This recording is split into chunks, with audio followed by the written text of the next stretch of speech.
So our next bill and our final bill up is House File 4850, which modifies the LCCMR.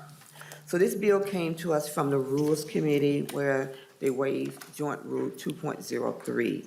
Chair Hansen, would you like to move House File 4850 to be recommended for placement on the General Register? Thank you, Madam Chair. I would move House File 4850 be recommended to the General Register. And I have an amendment. Chair Hansen, you have an author's amendment? Thank you, Madam Chair. I would like to move the A2 amendment to get the bill in the shape I would like. All right, can you explain your bill? Your amendment, I'm sorry.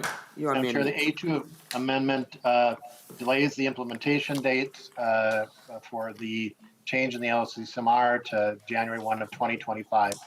That takes it out of the current biennium, and whether the Constitutional Amendment passes in 2022 or 2024, this would revise the structure of the LCCMR. Okay. I ask for your support. Thank you. Are there any questions on the A2 amendment?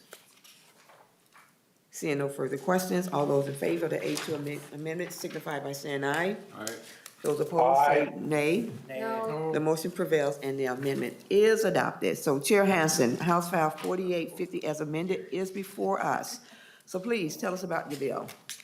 Thank you, Madam Chair. House File 4850 as amended does what, if you remember during the discussion on LCCMR on the floor, it does what I said it would do. It reforms the LCCMR so it would have 8 legislative members, 2 from each party in each house. They are appointed by their respective caucuses. And then it has 8 citizen members appointed by congressional district with 1 tribal member. So it changes the structure so it is balanced. It would have prohibition on members being a registered lobbyist if they are citizen members. It changes the terms of the Citizen Selection Committee, who makes recommendations to the governor on the citizens. So it's clear that that's 2 years rather than 1 year. There was some confusion about that in existing law. And then it has a requirement for capital project proposal requirements. One of the challenges that's been there for LCCMR in the past several years is that there are capital projects coming in front of the LCCMR rather than going through bonding. So this would require that they go through the same type of vetting by being posted that the capital projects do, and I think it would ensure better integrity of the programs. I would ask for your support. All right, thank you, Chair Hansen. Members, for your reference, the portion of the fiscal note prepared by House File 4428 dealing with the per diem changes to the LCCMR is in your packet. That is the fiscal component of House File 4850, and it applies here. Are there any questions or comments on the bill? Okay, let's get Representative Petersburg first. Thank you, Madam Chair, and to the author too. Can you give us a rationale for changing from a majority of legislative representatives on this committee to majority that's appointed by the governor? Again, it seems like we're moving away from legislative authority and really getting to where the governor is controlling a lot of dollars that are appropriated. Can you tell us why you went that direction?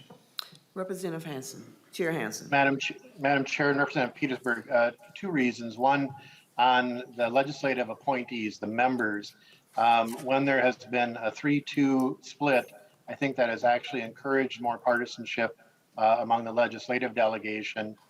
So having, like other commissions, equal members from both parties in each house, that provides balance. On the citizen members, the current iteration of the LCCMR has 1 appointee from the legislature from the House, 1 appointee from the legislature from the Senate. Those members served 4-year terms.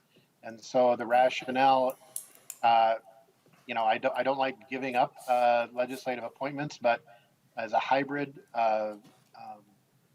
commission where you have executive and legislative branch, having the legislative branch appointments that serve for 4 years doesn't accurately reflect the results of elections. Whereas a gubernatorial election, you have, with staggered terms, you can have continuity within the commission, but also have for the opportunity for turnover. With 8 congressional districts, that ensures regional balance as well. Currently, no requirement exists on that. So, and with 17 members to having a tribal member there, that provides the opportunity for our First Nations to have a voice in this recommendation process. Representative Petersburg? Thank you for that clarification. I will just reiterate my concern of the lateness of this moving forward with this kind of major change in bill proposal. We haven't had a chance really to find out whether or not that's actually true, because I think sometimes having a bipartisan committee is actually works better than having one that's partisan. In this case, I think it's partisan to wherever the governor is. Thank you, Madam Chair. Thank you. Representative Garofalo. Thank you, Madam Chair. For the reasons that, the reasons that Representative Petersburg outlined and others, I'll be voting no on the bill. But I just want to point out to members that sometimes there's a physical divide between us. And I would just point out that this is how far apart the DFL and Republicans are right now. On the DFL side, the clock on their side of the room says 1 o'clock. The clock on the Republican side says 2 o'clock. So that's how messed up things are. So I'll be voting no, Madam Chair. Thank you. Well, I tell you, Representative Garofalo, that's been throwing me off all day since I've been in this room. Any further questions? The appropriate rebuttal, Madam Chair, would have been to say, well, the Republican side is wrong. So that's. So House File 4850 as amended is before us. Seeing no further discussion. Any closing comments, Chair Hansen, before we take a vote? Madam Chair, this is a good bill. It provides for needed reform. It was discussed, as terms of my intent. When we were having the debate, we took input on the House floor, got the bill drafted, brought it through committee. We have it here, and we still have time left. We have the opportunity to work every day to get the people's work done. So I'd ask for your support. All right, thank you, Chair Hansen. So the motion before us is that House File 4850 as amended be recommended to be placed on the general register. Ms. Anna, please take the roll. Chair Moran. Aye. Moran, aye. Vice Chair Olson. Aye. Olson, aye. Representative Garofalo. Garofalo, no. Garofalo, no. Representative Albright. Albright, no. Albright, no. Representative Becker-Finn. Aye. Becker-Finn, aye. Representative Bernardi. Aye. Bernardi, aye. Representative Eklund. Aye. Eklund, aye. Representative Hansen. Aye. Hansen, aye. Representative Hassan, excused. Representative Hertas. No. Hertas, no. Representative Hornstein. Hornstein, aye. Hornstein, aye. Representative Johnson. Absolutely not. Johnson, no. Representative Grisha. Grisha, no. Grisha, no. Representative Liebling. Aye. Liebling, aye. Representative Lilly. Lily, aye. Lilly, aye. Representative Mariani. Mariani, aye. Mariani, aye. Representative Marcourt. Markford, aye. Marcourt, aye. Representative Miller. No. Miller, no. Representative Nash.